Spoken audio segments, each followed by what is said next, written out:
राम और काव्या की मुलाकात कॉलेज में हुई थी। काव्या खूबसूरत थी, हर किसी की फेवरेट, और राम वह एक सुलझा हुआ, सच्चा प्यार करने वाला लड़का। जब पहली बार दोनों की नजरें टकराईं तो मानो वक्त ठहर गया। धीरे धीरे दोस्ती हुई, फिर प्यार। राम काव्या को बेइंतहा चाहता था। उसके हर छोटे बड़े ख्वाब को पूरा करता, उसे खुश रखने की हर मुमकिन कोशिश करता। वह दिन रात सिर्फ उसके बारे में सोचता, उसके बिना दुनिया अधूरी लगती थी। लेकिन काव्या, उसके लिए यह प्यार शायद सिर्फ एक खेल था। सब कुछ ठीक चल रहा था, लेकिन कुछ महीनों बाद काव्या का बर्ताव बदलने लगा।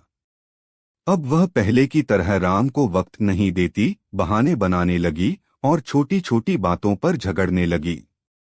आरव समझ नहीं पा रहा था कि अचानक ऐसा क्या हो गया। एक दिन राम ने काव्या को दूसरे लड़के के साथ देखा। पहले तो उसने सोचा कि शायद सिर्फ दोस्ती होगी, लेकिन जब उसने काव्या का हाथ उस लड़के के हाथ में देखा तो उसका दिल टूट गया। राम ने काव्या से पूछा, क्या मैं तुम्हारे लिए अब कुछ भी नहीं? काव्या ने बिना किसी पछतावे के कहा, राम तुम बहुत अच्छे हो, लेकिन मैं तुम्हारे साथ नहीं रह सकती।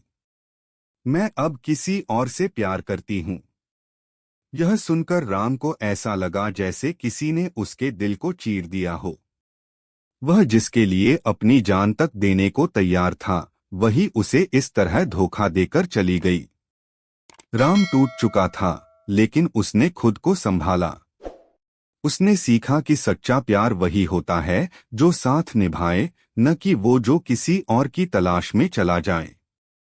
कई सालों बाद जब काव्या की नई जिंदगी भी बिखर गई और वह अकेली रह गई, तब उसे एहसास हुआ कि उसने राम जैसा इंसान खो दिया। लेकिन तब तक बहुत देर हो चुकी थी। राम अब अपने करियर में सफल था।